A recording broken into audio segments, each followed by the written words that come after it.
Assalamualaikum warahmatullahi wabarakatuh.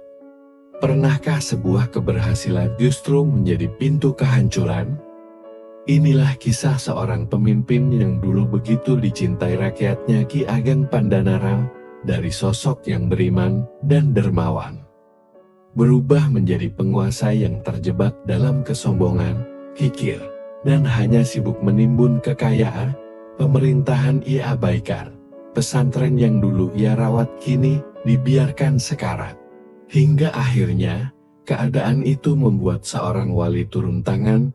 Sunan Kalijaga datang bukan dengan marah, melainkan membawa cahaya harapan. Untuk menyelamatkan seorang murid yang hampir tenggelam dalam gelapnya nafsu dunia. Ki Ageng Pandanaran. Dhamma itu dulu dielu-elukan, seorang adipati yang bijaksana, dermawan, dan dicintai rakyatnya. Awalnya, ia memimpin dengan hati yang teduh, menurunkan pajak, menolong fakir miskin, dan menata tata kota hingga makmur, bahwa rakyat menjadi berkah. Dan berkah itu berubah menjadi kekuasaan yang semakin besar di tangannya. Segalanya tampak berhasil. Namun, di balik kesuksesan itu, tumbuh sesuatu yang jauh lebih gelap dari sekadar ambisi, kesombongan. Ia mulai merasa bahwa kejayaan kotanya hanya terjadi karena dirinya. Ia mulai menganggap rakyat yang dulu ia angkat sebagai beban. Ia tak lagi mendengar suara para penasihatnya.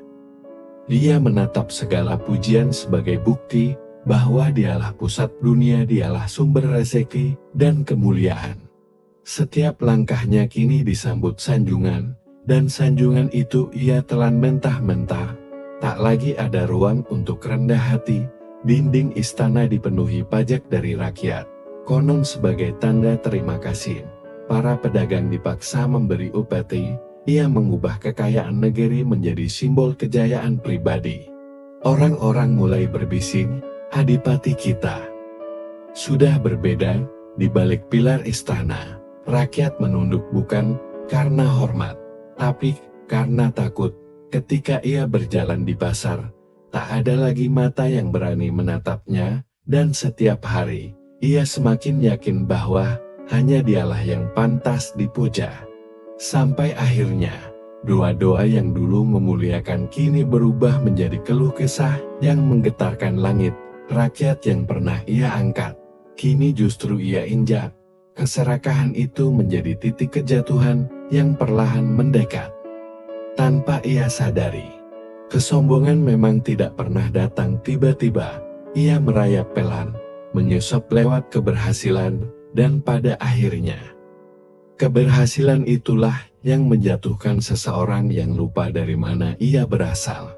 Pada titik ini, Ki Ageng Pandanaran seolah sedang berdiri di puncak gunung yang ia bangun sendiri, tinggi, megah, dan memukau. Tapi semakin tinggi ia berdiri, semakin keras pula angin yang siap mendorongnya jatuh ke tanah tempat ia bermula. Dan ketika jatuh itu datang, ia tak hanya kehilangan kekuasaan, tapi kehilangan dirinya sendiri. Ketika hatinya semakin dipenuhi haus kekuasaan, Ki Ageng Pandanaran mulai memandang harta sebagai kekuatan mutlak. Ia takut miskin, takut kehilangan kemewahan yang sudah menjerat egonya. Setiap keping emas ia hitung berkali-kali, disembunyikan di ruang rahasia, jauh dari mata siapapun. Bahkan istri dan keluarganya tak lagi berani meminta sesuatu kecuali yang benar-benar diperlukan. Rakyat yang dulu ia bantu, kini hanya melihat pintu istana yang tertutup rapat, sumbangan untuk pembangunan masjid, untuk pendidikan anak-anak, atau untuk menolong fakir miskin. Semuanya ditolak dengan alasan yang dibuat-buat. Ia menganggap belas kasih hanyalah pemborosan yang tidak menghasilkan keuntungan. Senyumnya berubah menjadi dingin.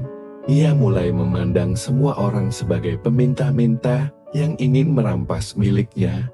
Ia berdiri di atas harta yang menumpuk. Namun semakin kaya ia menjadi, semakin miskin pula hatinya. Setiap keberhasilan justru membuatnya ketakutan. Takut semua itu hilang dalam sekejap. Dan di saat ia sibuk menjaga kekayaan fisiknya, ia tidak menyadari hal paling berharga yang telah hilang terlebih dahulu, kemanusiaannya. Hari-hari Ki Ageng Pandanaran kini hanya diisi satu tujuan, menimbun kekayaan sebanyak mungkin. Ia memerintahkan pegawainya menagih pajak tambahan, bahkan untuk hal-hal kecil yang sebelumnya tak pernah dipersoalkan, dari hasil bumi, perdagangan, hingga acara hajatan rakyat. Semuanya harus memberi keuntungan kepadanya. Ia membangun gudang besar di balik istana, bukan untuk menyimpan logistik rakyat, melainkan tumpukan emas, perhiasan, dan benda-benda berharga yang ia curi secara halus melalui kekuasaan. Ia bahkan mengirim orang ke berbagai kota untuk membeli tanah dan properti atas namanya sendiri. Seolah negeri itu bukan lagi milik rakyat, melainkan milik pribadinya. Dalam pikirannya, harta adalah benteng yang akan menjaga kejayaannya tetap abadi. Ia semakin jarang keluar menemui rakyat. Setiap saat ia mencurigai siapapun yang mendekat, takut ada yang ingin mengurangi hartanya. Malam hari ia tidak tidur nyenyak, karena kecemasan membayang. Sudah cukupkah harta ini untuk membuatku diingat selamanya? Tanpa ia sadari, ia sedang membangun penjara. Penjara yang ia kunci sendiri dengan rantai keserakahan. Semakin dalam ia terperangkap dalam nafsu mengumpulkan harta, semakin jauh pula Ki Ageng Pandanaran dari tanggung jawabnya sebagai pemimpin. Ia jarang sekali memimpin rapat, tak lagi memantau kesejahteraan rakyat, dan tidak peduli pada keluhan yang menumpuk di balairung istana. Laporan tentang jalan rusak, gagal panen, dan harga bahan pokok yang melambung. Semuanya hanya berakhir di tumpukan meja tanpa pernah dibaca. Para pejabat bawahannya mulai bertindak sesuka hati. Mereka memanfaatkan kelengahan adipati untuk memperkaya diri sendiri. Korupsi merajalela, pungutan liar semakin menjadi, dan hukum hanya berpihak pada mereka yang memiliki uang atau kedekatan dengan istana. Rakyat yang dulu hidup aman kini mulai putus asa. Pasar sepi, sawah tak tersentuh bantuan, dan maling berkeliaran tanpa takut dihukum. Namun Ki Ageng Pandanaran menutup mata. Setiap aduan yang sampai padanya hanya dianggap gangguan, sesuatu yang menghalangi obsesi pribadinya. Ia begitu sibuk menjaga emasnya hingga lupa menjaga negeri yang mempercayainya, seolah-olah pemerintahannya berjalan otomatis, padahal perlahan runtuh dari dalam. Kekuasaan yang dulu ia banggakan kini berubah menjadi bahaya besar. Dan ia bahkan tidak menyadarinya. Di puncak kejayaannya, ia tidak melihat bahwa fondasi kerajaannya sedang rapuh. Ia hanya melihat harta yang berkilau dan melupakan rakyat yang semakin menderita di bawah bayangannya. Sebelum hatinya dikuasai kesombongan, Ki Ageng Pandanaran dikenal sebagai sosok yang taat beragama. Ia rutin berdakwah, menuntun masyarakat menuju kehidupan yang lebih baik, dan membangun pesantren yang menjadi cahaya ilmu di wilayahnya. Namun kini, cahaya itu mulai padam. Ia jarang sekali menginjakan kaki di pesantren. Santri yang dulu ia anggap anak sendiri kini hanya menjadi bayang-bayang masa lalu. Suara lantunan ayat yang biasanya membuatnya tenang, kini justru dianggap sebagai gangguan terhadap kesibukannya mengurus harta. Dia berhenti memberi perhatian pada guru-guru agama yang mengabdi tanpa pamrih. Permintaan perbaikan fasilitas pesantren ditolak, bantuan kitab dihentikan, bahkan biaya makan santri dipangkas tanpa alasan.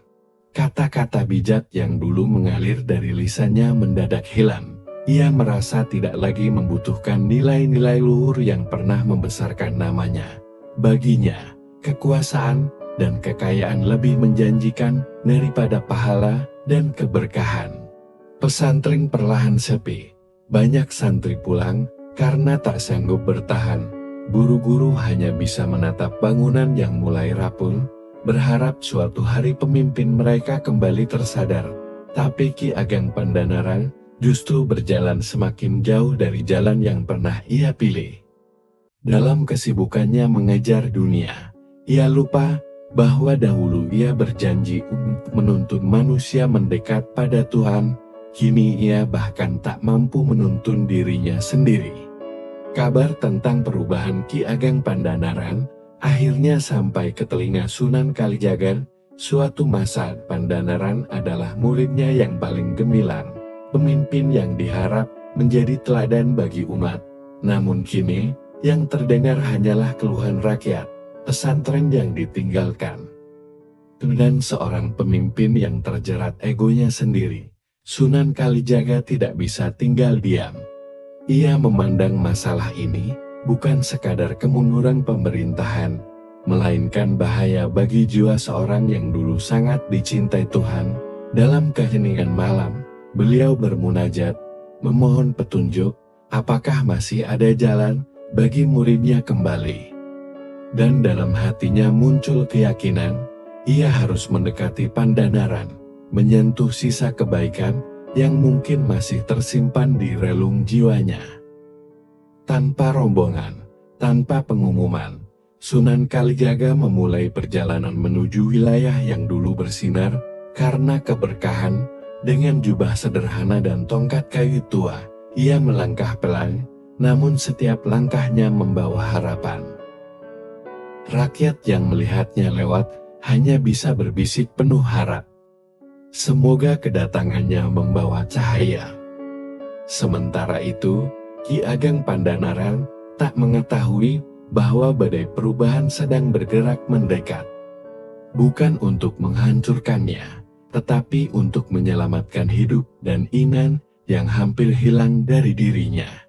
Setiap manusia bisa terjatuh dalam kesombongan ketika berada di puncak kejayaan, namun seperti Ki Ageng Pandanaran, selalu ada kesempatan untuk kembali.